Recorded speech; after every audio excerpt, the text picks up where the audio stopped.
You've reached Hotel Pacifico, your five-star destination for BC politicos. Press 4 for room service. Press the star key for your hosts Mike McDonald and Kate Hammer. Welcome back, guests. Mike's away this week, but Geoff has kindly agreed to join me in the lobby to welcome our guest today. My pleasure. Thank you, Geoff. And then later we'll actually we'll be joined in the strategy suite by our first-time repeat guest, partner at Fairview Strategy, and a one-time campaign manager to both BC United's Kevin Falcon and Vancouver Mayor Ken Sim. And so he'll stick around. He'll join us there and stick around for the mini bar. In the meantime, Geoff, we're going to move to the lobby, and thanks for joining me for this discussion today. I'm happy to be here. Hey, good morning, Bryan. Morning. So our guest today is likely to be a familiar voice and face, depending on how you consume your economic updates. He's a former housing economist for the BC Real Estate Association and the CMHC, and currently leads macro and regional economic analysis as chief economist at Central One, which is the central organization for BC's credit unions. So welcome to Hotel Pacifico, Bryan Yu.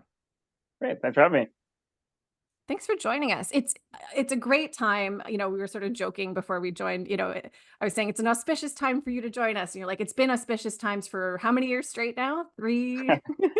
We're heading into the fourth now. Something. Yes. A long time. But I'll say this, and I think it feels auspicious for us and for our guests. Because of two things. One, I'll name just we're very much in the warm up to BC budget season, and I'm sure a lot of our listeners are getting ready to book their flights and their hotel and their stays in Victoria. But the other thing, and where I wanted to start, and why I say auspicious, is the fact that we're in that window right now of that 18 to 24 month window that economists like yourself like to talk about relative to rate hikes, right? So we're kind of in, it was consistently low and early in the 2020s at 0.25%. And then we had this record breaking rise where we just soared up to 5%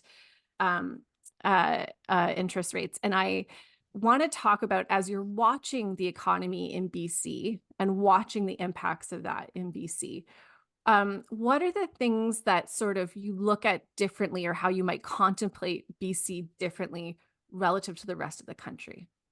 Sure. It's a tough time. I think when we kind of go through 2024, what we're watching now is some of the challenges that are coming from that window of rate hikes that we're seeing. Yes, the Bank of Canada likely to start cutting rates as we kind of move through the next few quarters, but there's that pass-through impact. In 18, 24 months, we're going to see the impact of renewal of mortgages. We're going to see the impacts on some of the other borrowing costs for a lot of consumers, and that's going to pinch. So that's what we're kind of talking about this as sort of mortgage cliff dynamics. And that's going to hit households, it's going to hit retail spending and the like. And for BC, I think we have to kind of look at that through the lens of debt, right? We have much higher household debt levels in British Columbia relative. We're on par with Ontario, higher than Ontario, about around over 200% of the income levels, and we're looking at that, and that means we're going to have a bigger bite here than we would see in other provinces due to the impacts of these rate hikes. It's interesting because haven't we so far been a bit surprised that the impacts haven't been more severe? Is that a fair characterization, that the cliff kind of hasn't come, or are we seeing absolutely so we've seen some adjustments already. So when we think about the rate hikes that have already occurred, a lot of that occurred via the variable rates, the short-term mortgages that people had, and as a result, those adjusted, but people weren't necessarily feeling the full brunt of that hit because they're just paying more interest, maybe a little less principal, making adjustments as we go. But at some point, lenders are going to want to just go back to their normal amortization schedules. Will be repricing to meet the current market levels in terms of those rates. So yeah, we haven't seen it yet. We've had the benefits of this kind of tailwinds of a pretty strong economy the last couple of years. We've seen that occurring. We've seen a lot of savings being built out during the pandemic as well. So all those are good things, but again, it takes time for all this to occur, and we are expecting to see across Canada and BC a pretty slow moving economy through 2024. Well, Bryan, you're writing a dismal forecast for people like Katrine Conroy, who are finalizing the provincial budget, because she's sitting there hoping to give a strong affordability message. Are there any things that are really within the province's control or available to someone like Katrine Conroy to mitigate the impact of this kind of wall that consumers are going to be hitting pretty soon? Yeah, it sounds a little bit dismal, but I'm smiling when I say it. But Helpful. Helpful, yes. But I think when we look at the impact on consumers and the impact for the provinces, this is going to mean that slowing of economic activity. It does impact your tax base, impacts the sales taxes that are coming through. It's not a terrible story. Remember that people still have a lot of those savings. We're still growing on an aggregate basis. Maybe on a household basis, people are having to pull back, but population growth saves, protects a lot when it comes to growth. But for the province, I think what we're looking for, we're hearing this a lot around, how do we enable growth versus, affordability is great. We're trying to spend money on potentially creating new social housing, sort of tackling the housing aspect through different channels, whether it's zoning requirements or, the naughty list for municipalities, build more or you don't get funding. But what we need to see going forward is stuff around those big projects. For me, what I'm looking at growth now, we can't do much about the short term. We can't stop the mortgage cliff from occurring. Nothing's going to really stop that unless rates drop precipitously over the next little while. So we have to kind of work through that and then look at the overall growth dynamics that we have major projects in the province that are finishing up in the next couple of years. My question is, well, what then? What takes that? What takes the reins as we kind of move forward? Yeah, I think that's a very interesting question because there will be that stop. Presumably then the question for the provincial government is, well, what about LNG Canada phase 2, which was a huge, huge investment. And the second phase is almost as big, and discussions about other LNG projects and potentially other electricity projects like the massive electrification program that the Premier announced a few weeks ago. But the ICBA, the Independent Contractors and Businessmen's Association, or Business Association, sorry, said they were not so worried about that. They're in the housing construction area. There's even concern out there about lack of workers. Is it likely that the construction in the housing sector would carry us through, or do you worry that it won't be enough? I don't think it will be. So when we talk about the housing starts and housing construction, we've done relatively well for the past year in terms of housing starts. And in fact, I think we've outpaced expectations for the housing starts. That's one of the bright lights for where the economy has kind of soared ahead in the last year. Is that we have more housing starts in 2023 than 2022. That is different than what we've seen elsewhere in Canada. But I caution that because when we're talking about a market that's dominated by Metro Vancouver, a lot of that is multifamily products. So condo buildings, large scale rental buildings, whatever the case may be there. And those were pre-planned, pre-sold, pre-financed years ago. Things have changed over the past year in that financing is obviously very difficult when it comes to new projects. Pre-sales have been slow. So those projects that might have started in 2022, 2023, because they were pre-planned, those aren't necessarily there in 2024 and 2025. All of the growth that we saw in BC housing was due to Metro Vancouver, all multifamily. So at some point, my view is that will ease off. We might see some benefit and pick up in renovations as we start to see more those lower interest rates start to trickle into household activity. But I think, again, with the economy slowing, that's unlikely to be a big driver. So I do expect housing starts to fall off in 2024. So there's actually going to be, for the folks in Victoria preparing for this budget in February, and, in a critical year, right, in an election year, maybe not the conditions they would pick or the rosiest forecasts they're going to be working with. And one of the questions, that they'll probably be weighing right now will be, whether to project a deficit and maybe what the size of that deficit is. And it's interesting how much time we spend sort of in the coverage of budgets talking about that number. And we talk about it often in the case of like the government's bona fides as an economic manager. And so having an economist on right now, Bryan, I can't help but ask, like, when you look at the budget, how much time do you spend paying attention to what that number is, surplus or deficit, and what the size of it is? Honestly, very little. I don't. I've been through a number of budgets, BC budgets, many years. It doesn't matter which parties. We typically go through this this sort of pattern of a lot of announcements prior to the budgets. We already know what's in it, and they'll be looking at, well, are we a deficit or not? And often is the case. We are seeing that governments tend to be very conservative when it comes to what the numbers they're putting for revenues and putting in for expenses, generally well managed because that's at their own discretion. But revenues generally cautious in terms of as part of the Economic Forecast Council, we submit our forecast to government. They use the private sector and then hive off, let's say, half a point of growth just to be conservative. Also, you have the impact of the various cushions that are built in, and the allowances that are built in. So by design, these are going to be cautious. And what I think we often see when the numbers fully come out is that we do much better than originally anticipated in budgets. That's right. So I don't look at the numbers all that much. We haven't run large deficits really in BC outside the pandemic. We've been in fact generally, we've had a number of surplus. We can't say that about a lot of other provinces. Yeah, exactly. So I think we're still in good shape. So this discussions around whether we'll have challenging economic conditions, but typically the budgets are generally fine because there's so much prudence that are built in. But when I look at the overall economic picture, Bryan, I always hear two themes, or I have for a long time. One is this shift in BC's economy away from commodity production, and commodities prices have a big impact on the revenues available, as you say, that are discretionary, but they're needed for childcare, education, post-secondary, and so on. And on the other hand, the BC Business Council and the larger employers are always very frustrated about productivity and the fact that our GDP per capita is not what they would like it to be. How do you see the basic structure of the BC economy evolving, and is it heading in a good direction in your mind, or are we headed for some more trouble, either on productivity or revenue from some of these resource sectors? Yeah. So, what direction is it heading?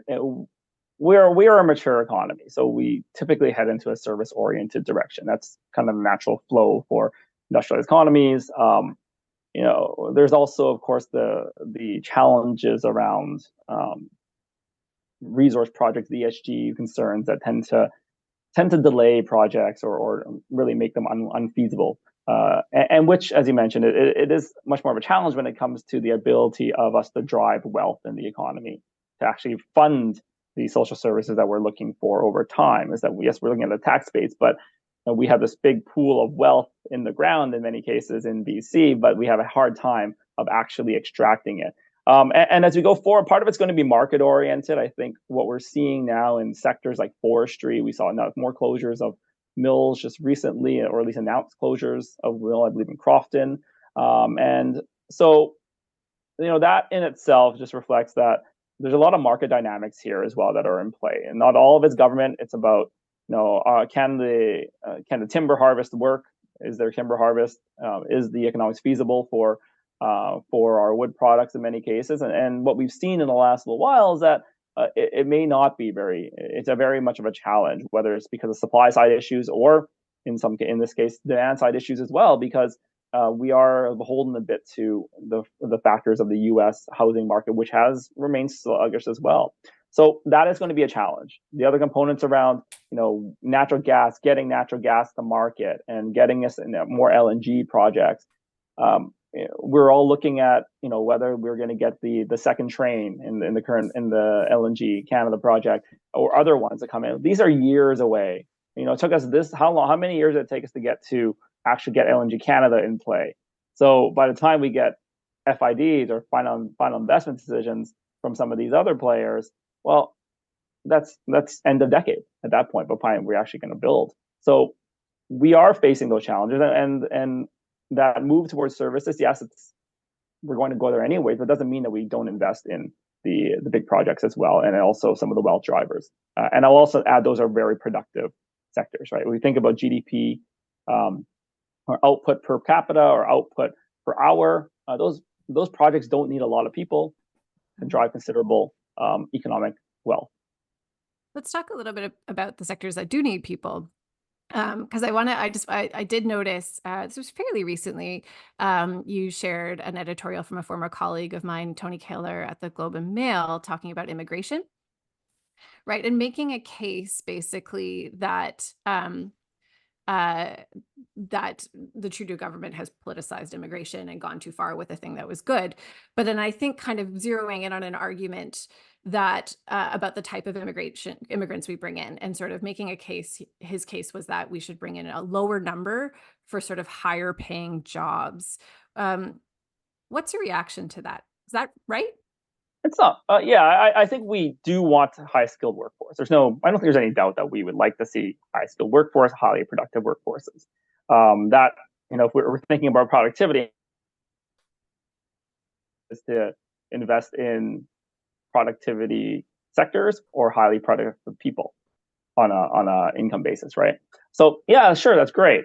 But I just think that there's a more nuance around that, because there's obviously a lot of voices around, well, that means that we should shift our entire immigration system or towards only high skilled. And clearly, yes, we already had a point system in Canada for many years, so that's kind of allowed for that anyway. But we can't forget that some of this, my view is some of it's kind of the capital and the skill sets that we bring in high skilled, high capital individuals. It's not necessarily sticky.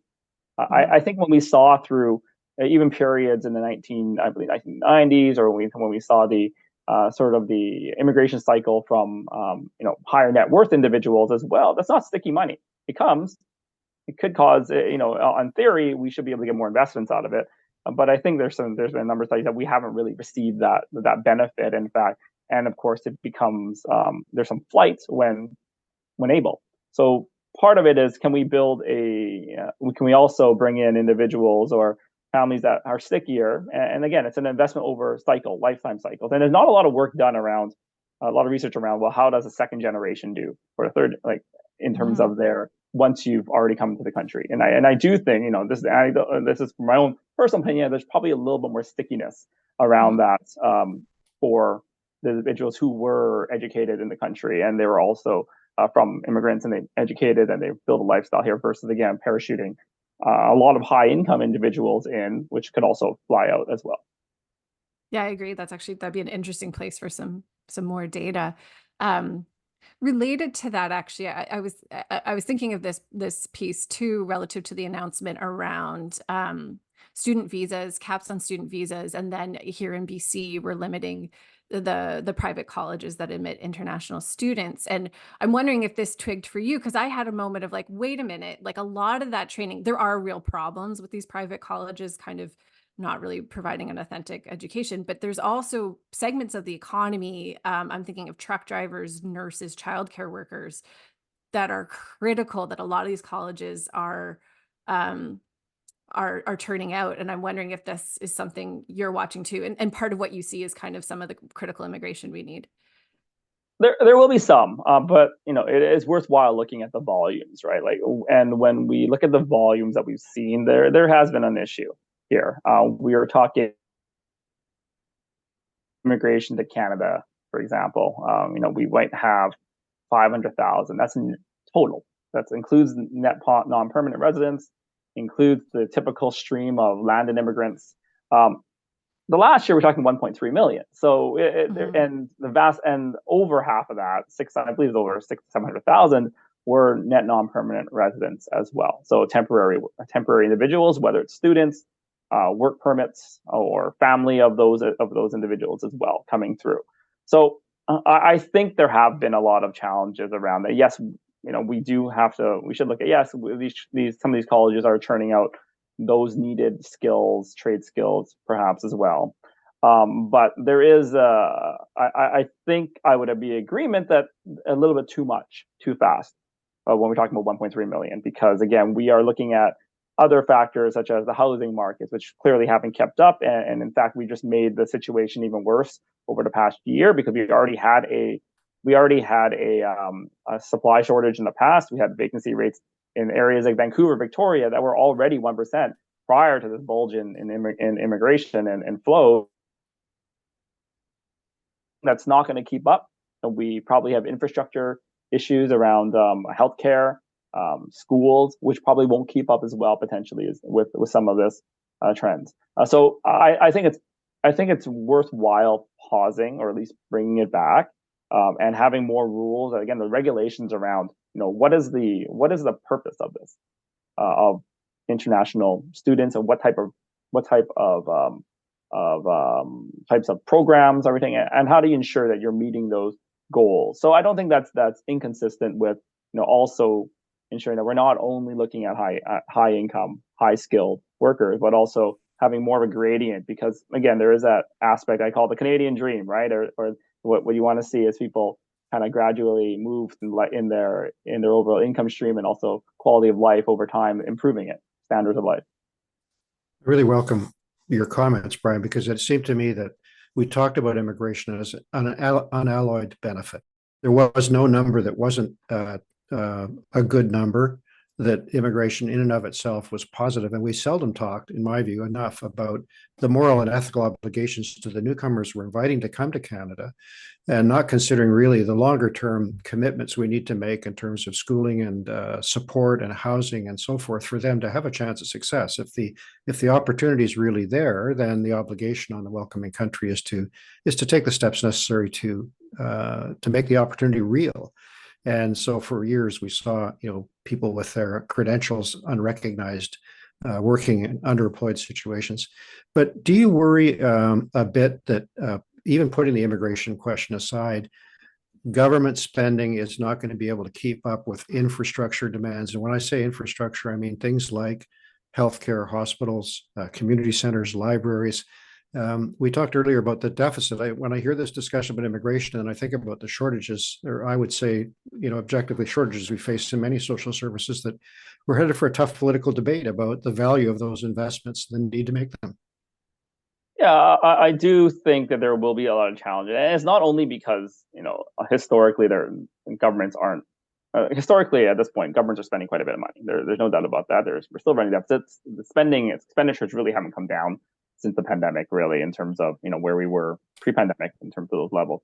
But there is an infrastructure deficit. I think when we're looking at cities, we're looking at provinces, a lot of our infrastructure was built 20, 30 years ago, right? So even if we have to renew a lot of it to begin with, so there's that aspect of it, and of course with the growing population base, this is another area that we need to invest in, and we are seeing that cities are facing these challenges. We're seeing the challenges faced by province in order to get that tax base up essentially as well. So there will be challenges, and we will continue to see that. But and when we look at the overall spending profile, where a lot of that money does go, of course, it's still going to education. That's going to be an issue around just an aging population in itself is going to ensure that those numbers have to rise over time as well.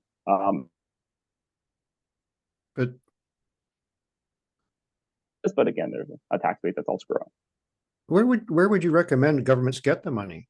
I mean, I look at the cities which are now facing this demand for, let's have a huge increase in density. Therefore, we're going to need more schools, sewers, you name it, all that stuff.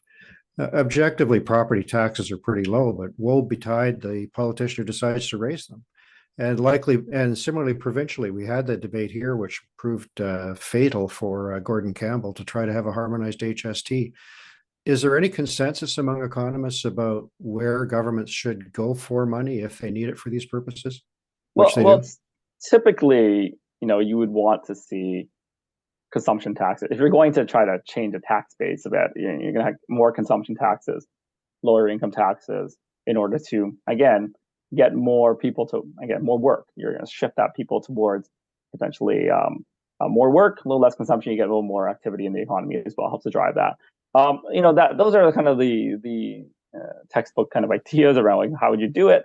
But I think it goes back to, again, challenges around, let's say property taxes, for example. Yes, they're very low in Vancouver when it comes to percentage basis. We know that, but also asset values are very high here. So on a cash basis for a lot of families, that's very high. It's still not just because you're paying 1% or whatever it is versus a few percentage more in other provinces. Well, prices are double here, right? So that's those are the challenges of noting that.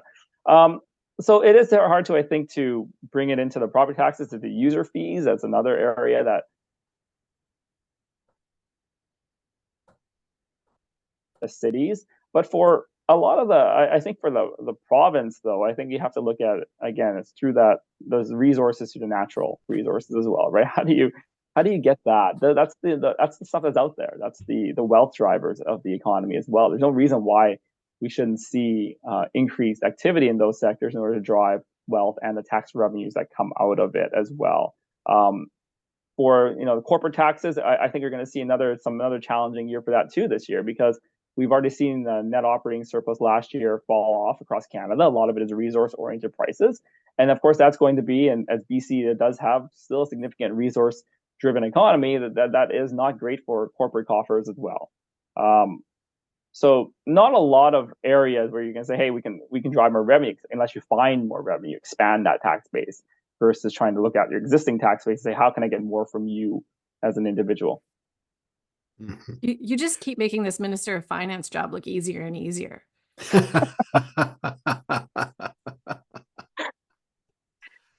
I?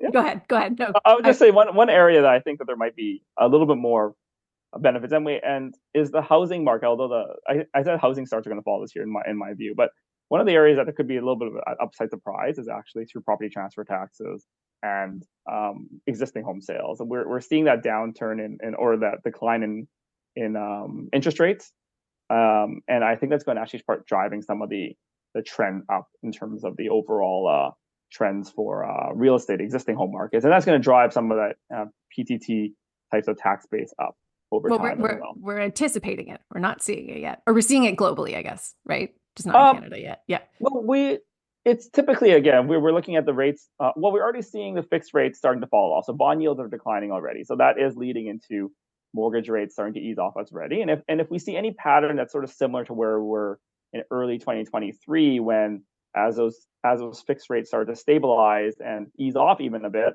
there's a lot of people coming in trying to get into the market. So I think it's what we're expecting to see is that the existing home market starts to see that growth as people coming off the sidelines drive it, and that would be a little bit of a bonus, I think, for the finances of the province. The budget's always sorry. Okay, go ahead. No, go ahead. Well, the budget is a profoundly political document. I don't want to drag you into politics, but you touched on something that I think is really interesting and important, which was the ESG phenomenon, the environment, social, and governance qualities of projects, how we're now scrutinizing new projects for that reason, which is delaying some of them or even stopping some. And at the same time, we talk about the resource rents that we want here in BC, which have been so critical to our budget over the years, including gas. But we have a commitment in this province to climate change and a carbon pricing program. And a controversy emerging, I think, among economists and people in the economy about how important it is to have carbon pricing and whether actually it's hurting us in the sense that our producers here are paying too much on that front.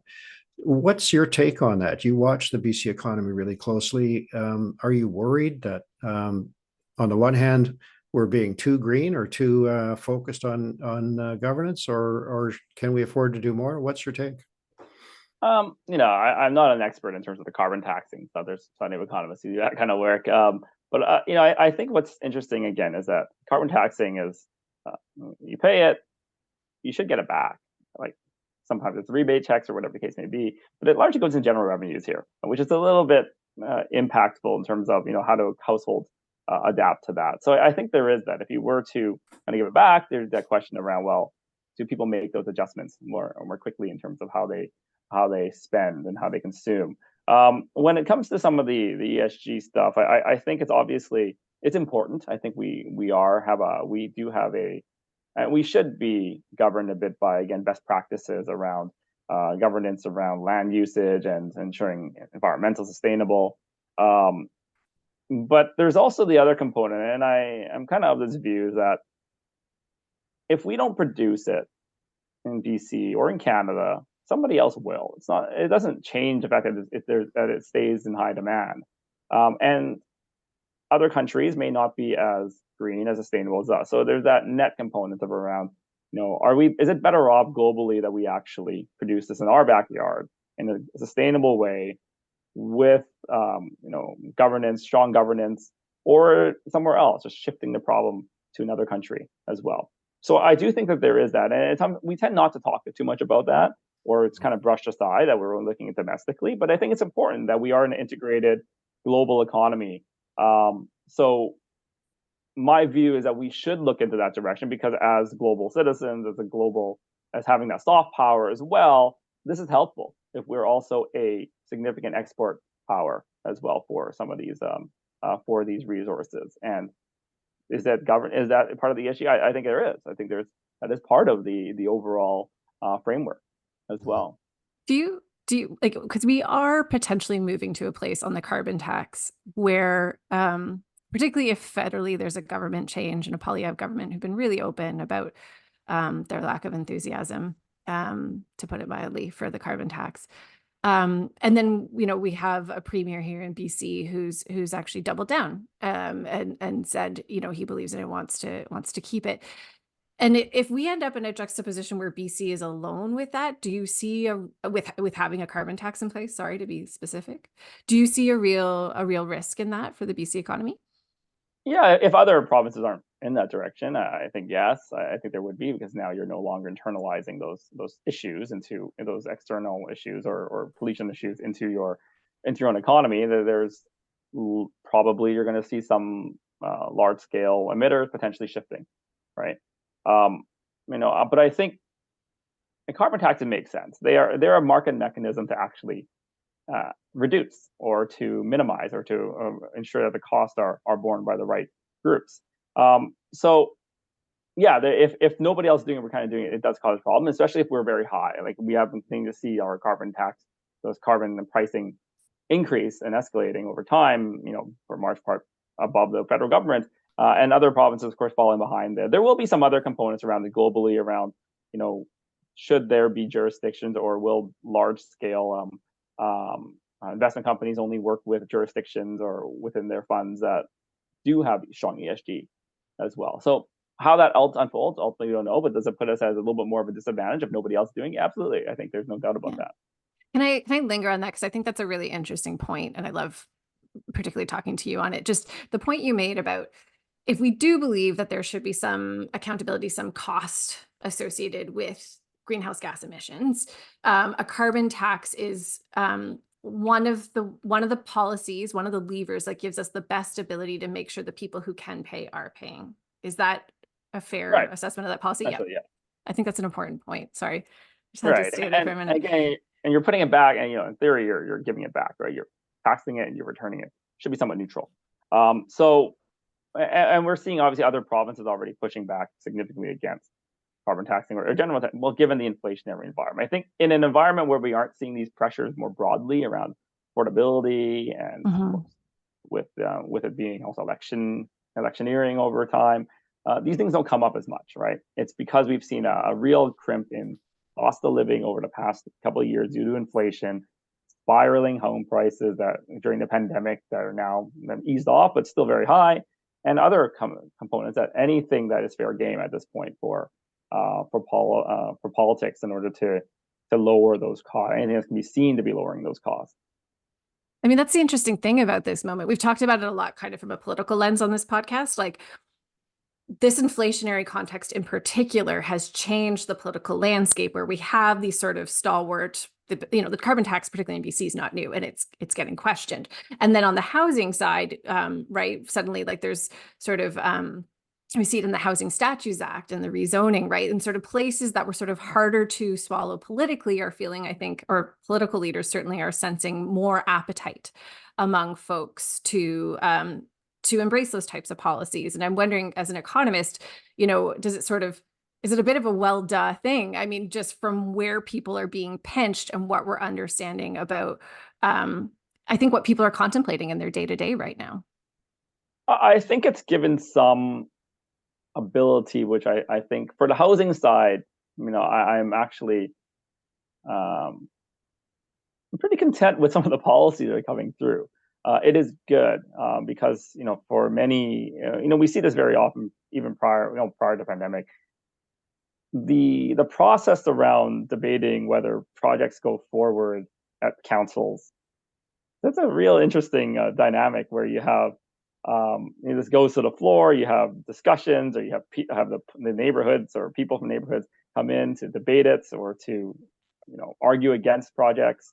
But often it's not the people who are most impacted, right? It's people who are established in neighborhoods, who in many cases those who have time to go to these council meetings, but not necessarily those who are necessarily wanting to get into neighborhoods, wanting to live in willing to live in a more dense, to be part of those communities. So I think that's good in that what we're trying to put forth is like that there is obviously a need for housing. We've had a need for housing for 10 years now, but it's only because of the cost of living crisis, because of the housing crisis that we've seen, that finally, and BC is leading Canada on this front, we are putting in place those policies to say, hey, you know what? We want more housing, and we're going to get there, hopefully. Is it enough? I don't know if it'll be enough, but it will be at least a step in those right directions of trying to establish more housing in much needed areas. Yeah, Bryan, when you sit in your job, it's a bit unique, and I'd like you to reflect a bit on that, because Central One is the central body of all the credit unions, the small financial institutions around the province. And you have also made it your personal interest to take a look at the regional economies, the sub-economies around the province, do a bit of analysis about what's happening there. When you compare various parts of BC to each other, are there any surprises that leap out at you, or takeaways that you might not see just sitting in a kind of province-wide perspective? Yeah, so credit unions are obviously across the entire spectrum across there. They're integrated into the fabric of most communities, I think, in BC, where banks are there, but I think you have a much more of a community touch. Shout out credit unions. Sorry. There you go. There you go. But there are absolutely differences. And when we look at, what drives different areas of the province, you see very, for example, the Vancouver Island, it has historically, we've kind of moved. It's obviously public sector in the Victoria lens, but elsewhere it's been mostly a lot of the retiree. But things have changed so dramatically just because of the pandemic. There's been a lot more younger households moving into these areas as well. Similarly, Kelowna, very big, growing areas, but facing its own challenges, and the interior facing its own challenges around the climate change, perhaps in terms of the wildfires that we're seeing and that's changing the fabric of their economies over time. I just read a story around the wineries, how even the frost that we just saw, and of course following wildfire season, well, what's going to happen to it? How are our wineries going to be shifting over time?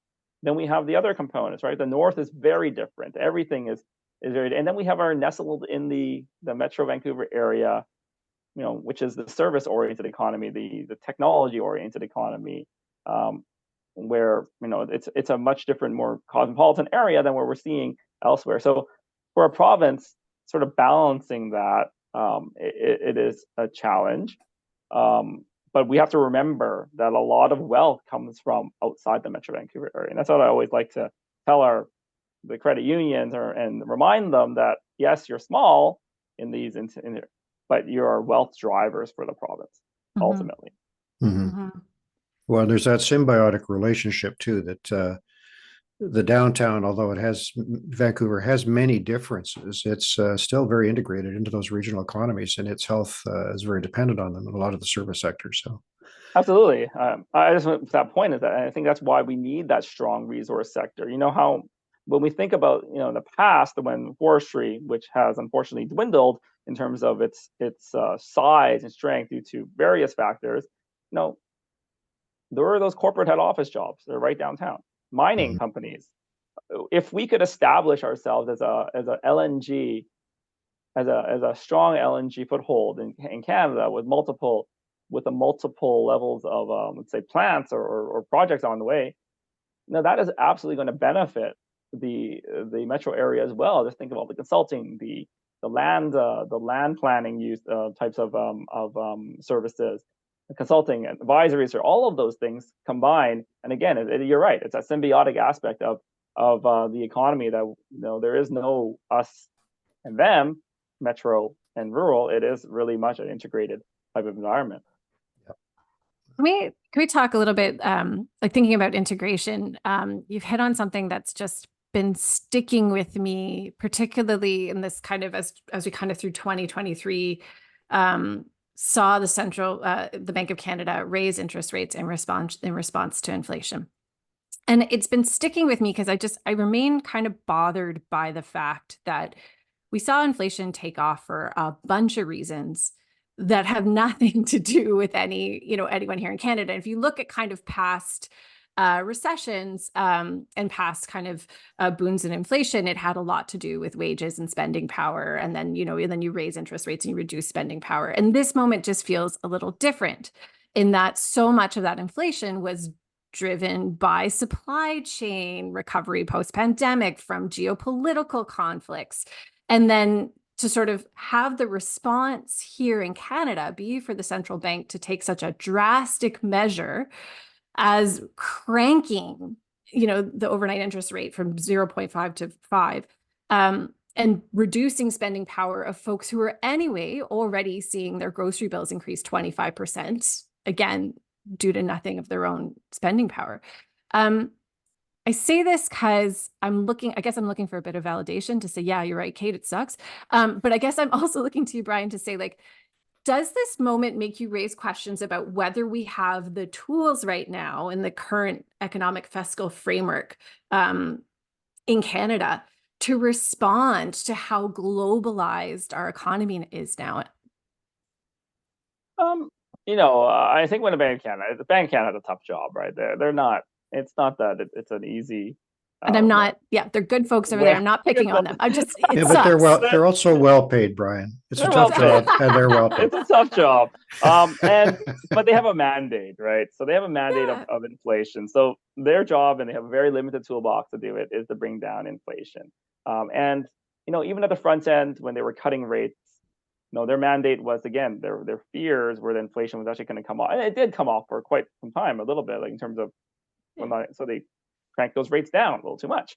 And governments kind of came in to fill in that gap of all the job losses that were likely to happen as a result of the pandemic. So there's a lot of that. There's a toolbox. It's not only Bank of Canada. I think there's definitely toolbox of interplaying between different levels of governments to support the economy. And you're right that what we're going to find out, I think, is a lot of this stuff was transitory. There was a lot of the supply issues are already rolling off. We're seeing that in the U.S.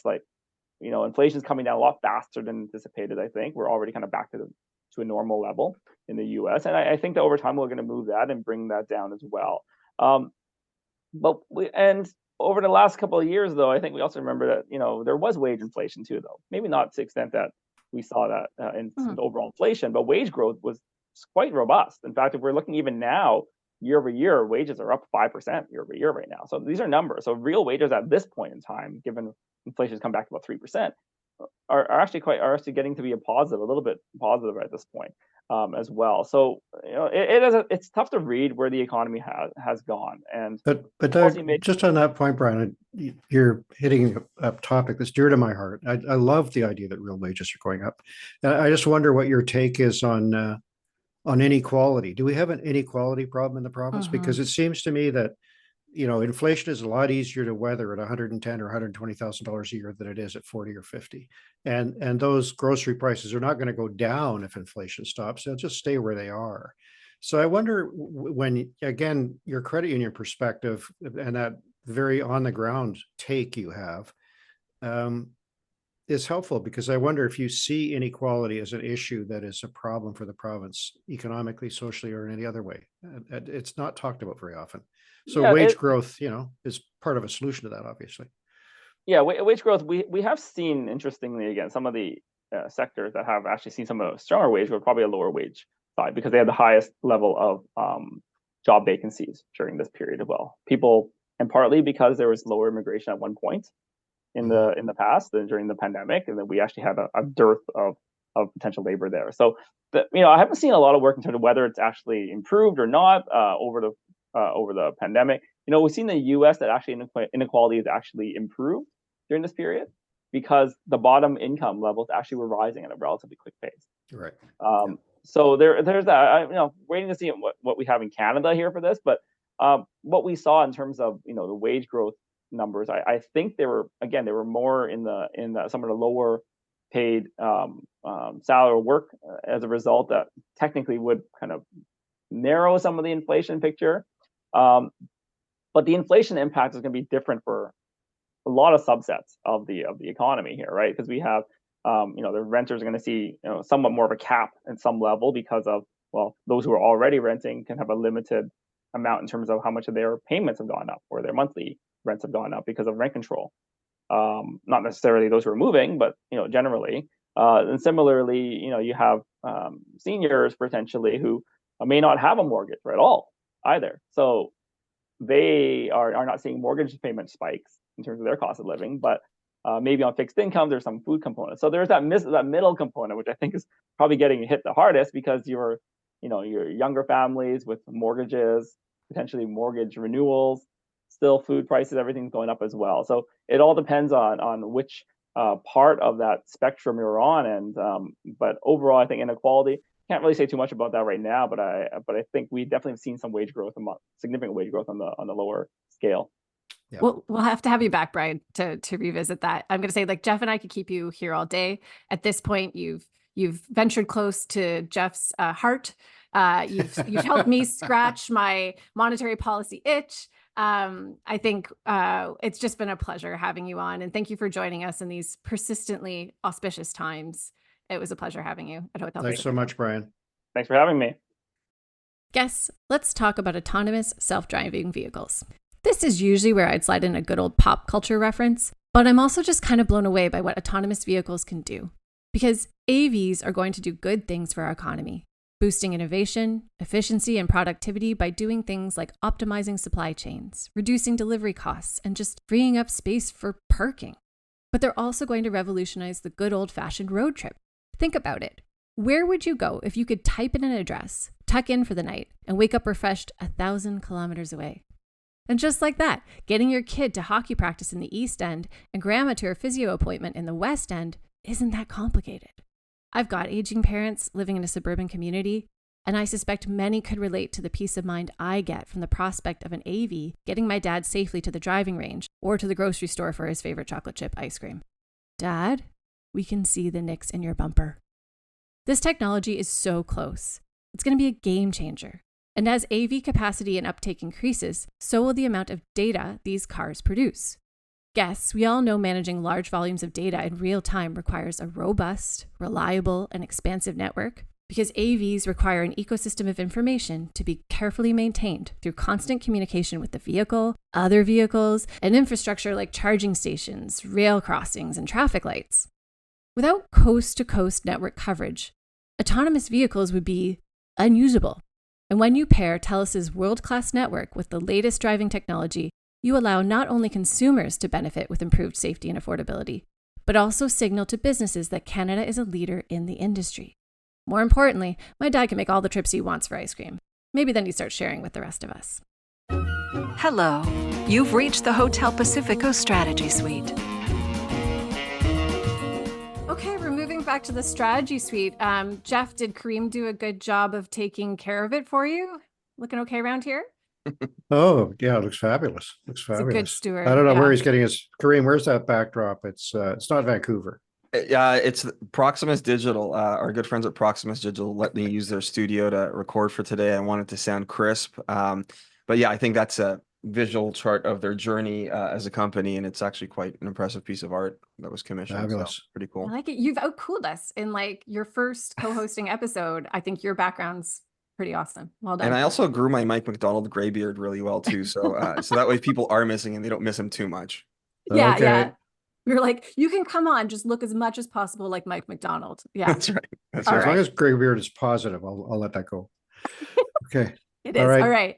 Where are Let's we talk at? about, well, I want to talk about immigration for a minute. I want to pick up on the conversation we had with Bryan Yu. And I think one of the things I wanted to throw to you, Kareem, was we did talk about this Tony Keller editorial in the Globe that kind of had two pieces. And Bryan, I think, spoke a little bit to this idea of like, what type of immigrant do we want to bring in? I want to bring you to the first part, which is, Tony Keller suggesting that what the Trudeau government has done to immigration is really politicize an issue that had broad consensus. I'm wondering if you think that's fair, and how salient is immigration policy right now, do you think, to voters? I think when you take a look at policy, you sometimes look at it in the short-term context and the long-term context. I think from a short-term perspective, maybe restricting the number of immigrants might ease some of the pressures on housing. But from a long-term perspective, it can actually do the exact opposite. So, we know that we don't have enough construction workers. I think last year there were 80,000 construction vacancies Canada-wide. 450,000 new people came and immigrated to this country. And of those 450,000, only 9,000 filled construction jobs. I do believe that there should be a part of our immigration system that is about family reunification. A part of it should be humanitarian. But we need people to come and be construction workers, nurses, doctors. I think a portion of our economy does need to be aligned to economic statistics. I do think that one of the big things missing from the debate is just understanding that Bryan, he did talk a lot about how unproductive Canada's economy is becoming. If it wasn't for immigration, if we eliminated immigration tomorrow, our GDP would actually decline. So we are reliant on immigration to make up for the lack of productivity in our economy. But the last thing is, and maybe this was a good jumping off point for Geoff, particularly when we're looking at building trades and construction, the average age of Canadians is 44 years old. That's a pretty old population. In Africa, it's 18 years old. Is it old? Yeah, I know. Sorry. We're really, yeah. I'm 44, so that's perfect. Like, I am the average age of the country. But you do have a generation of talented tradespeople that are in the process of retiring. We have a narrow window to do that knowledge transfer to that younger generation. And it's not young Canadians that are stepping up saying, I want these jobs. And so we might have to reach outside of our borders, but we do have a very narrow window to save our economy in the long term by bringing in people who want to work in those jobs that we need filled. Well, I think, Kareem, I don't know where to start because you're a noted and accepted expert in terms of the politics of immigrant communities and cultural communities and getting them engaged in Canadian politics. So I don't want to let you off the hook on that, but I think I will say that in terms of construction, I was at the Urban Development Institute lunch last week, their forecast lunch, and they pointed precisely at this shortage of construction workers as a key limitation in building more houses. So no matter what your fiscal policy is, if there's no one to swing a hammer or drive the crane, you're not going to get the building up. And this is a big problem for whoever's going into the next election, hoping to be the next premier, and there's going to be several, as to how to deal with these really, really hard problems. But I think a related question, which is we saw in the news a lot this week, a very political one, is the cap on international students. So we now see Selena Robinson taking a big stick to some of the small private facilities that are out there, bringing in people, perhaps not giving them any education. It's not clear. Some of them could be complete scams. Yep. Some are probably doing a good job. But also we see Premier Eby now saying to Justin Trudeau, hey, this cap and this decline is problematic for us. And he's using your arguments, Kareem. But I think underlying it as well is the revenue impact on the universities and the enormous toll that we've imposed on international students in terms of the tuition fees. Do you think that will reverberate in the provincial election? And how, if you were advising Kevin Falcon, did you tell him to tackle it? Yeah, I think there's layers to this. So if you're a public university like a UBC, SFU, BCIT, I think you should be exempt from these caps. I think if you're a private accredited university like a University Canada West or Trinity Western University, well, it's a cut, not just a cap. That's another thing I think people lost. It's a cut 30% in BC, then a cap. Yeah. 30% in BC, 50% in Ontario, which is going to be devastating. Yeah. It will be, but I do think some of these language schools that are not accredited have been a huge problem. Like I can harken back to the Gordon Campbell era where it was a policy of the Ministry of Advanced Ed to not meet with representatives from those schools. There's been a lot of bad behavior. Globe and Mail has written tons of articles about how some of these language schools, unaccredited schools, have been used for human trafficking and a lot of bad behavior. So I think it is the right thing to do to plug up this hole. And I think that the communities that have been the most vocal about it have been those ethnic communities, is these bad actor schools. But at the same time too, we don't want to cast too wide a net where we're actually hurting those universities that are bringing in students, training them, integrating them into Canadian fabric. They've also been a great source of labor, and they've made for great Canadians. So if the target of the policy is these language schools, have at her. If it starts across into public and private accredited universities, I think there's going to be a big political price to pay. And I think the premier's alive to that. So I don't know that there's a wedge here for Falcon, because I think the premier's played it the right way. Okay, well, but is there a wedge here for the Conservatives? So I take a look at the Recall Rashna campaign, which, given the recall legislation, will probably fail, but driven by cultural communities, Sikh communities, Muslim communities who are very concerned about SOGI, the sexual orientation, gender identification aspect of the schools, and Rashna Singh, of course, the education minister. So even if they fail, they're going to wind up with a pretty good list going straight into the next election. Is this a problem for anybody, or is it just a blip? I think you're right. I think the BC Conservatives will be likely more prone to try to make political hay out of it. But I think the deeper they get into this stuff, the more unelectable they come in urban areas, which is where they would need to make a breakthrough. So I suspect that they will. I suspect that they will push hard on some of these more nativist policies and some of these challenging social justice issues or challenging these social justice reforms that have benefited society. But I just think that makes them more and more unelectable. Like fundamentally, BC is a centrist province.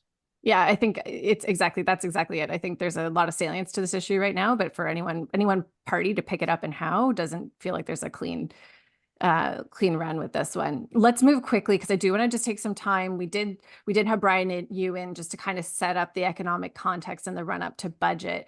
I'm going to start with you, Kareem, just kind of looking ahead. I mean, Bryan painted this rosy, advantageous, fantastic picture for how much fun it's going to be for Katrina Conroy to set up this election year budget.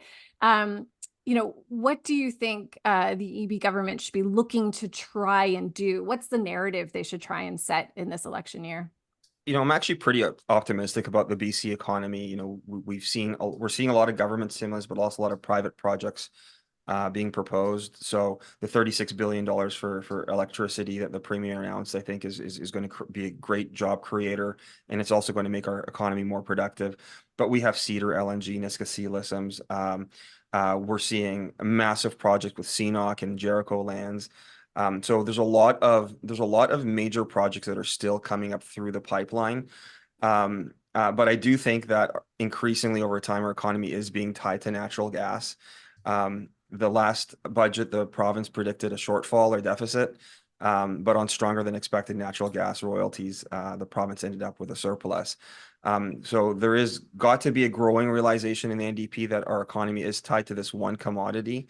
And to the extent that we can rationalize our treaty obligations to First Nations and reconciling is to the extent that I think we can have an impact on reducing GHG emissions, but also create a financial base to pay for those major gaps that we're seeing accrue in our healthcare system and education system. Geoff, are you giggling because you're just thinking of how easy that would be to sell to caucus? Partly, I think, but it's to say that it's the only way forward, I think is a grotesque exaggeration, Kareem, with all due respect. However, it's a tough problem, and I wonder where the Green Party is these days. I haven't heard from them at all. It's I'm changing the topic a little bit, but I think that part of the shift we're seeing is still uncertain. But Doug Routley, for example, is announced he's not running again in Cowichan. That's a riding directly side by side with Sonia Furstenow's riding. If the Green Party was going to make any headway on an issue like LNG, you'd think they would win that riding. But I don't hear much from them on any front, and I'm not saying that in a nasty way. I do think that whole side of the equation, the debate about whether or not we're going to have more fossil fuel, how we're going to support the Clean BC plan, whether it's even necessary to, is going to be part of the election dialogue going forward. And Premier Eby's made it pretty clear where he stands, I think, on those things. He's very committed to the plan, the Clean BC plan. But there's a bunch of projects out there that Kareem is pointing to that don't fit the way they're constructed right now.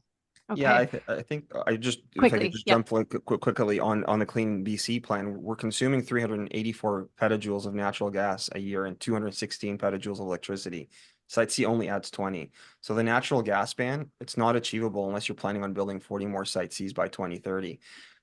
So I do think that, this government hasn't had a lot of blind spots and they've been quick to course correct when they've gotten it wrong. But this one, it can start to turn into an HST type debacle over the course of time. I generally do feel that some of the goals are unachievable in the time frame. Okay. Thanks for the number drop. Nice throwdown, Kareem. Let's move it. Let's move it to the minibar. I'm out petajuled. Let's raise a glass or take a shot. Time to raid the minibar. I want to give a toast to whoever put together the fortune cookies at the Urban Development Institute forecast lunch, because that's a place where I've gone over the years to hear the NDP, whoever is the leader in opposition or the premier, be treated like a human piñata by the frustrated development community. But this year they were really mellow. Two of them said they kind of liked what was happening with the government and its housing policy. And then my fortune cookie said, David Eby leverages transit-oriented development to achieve second mandate. So I had a great lunch. Kareem?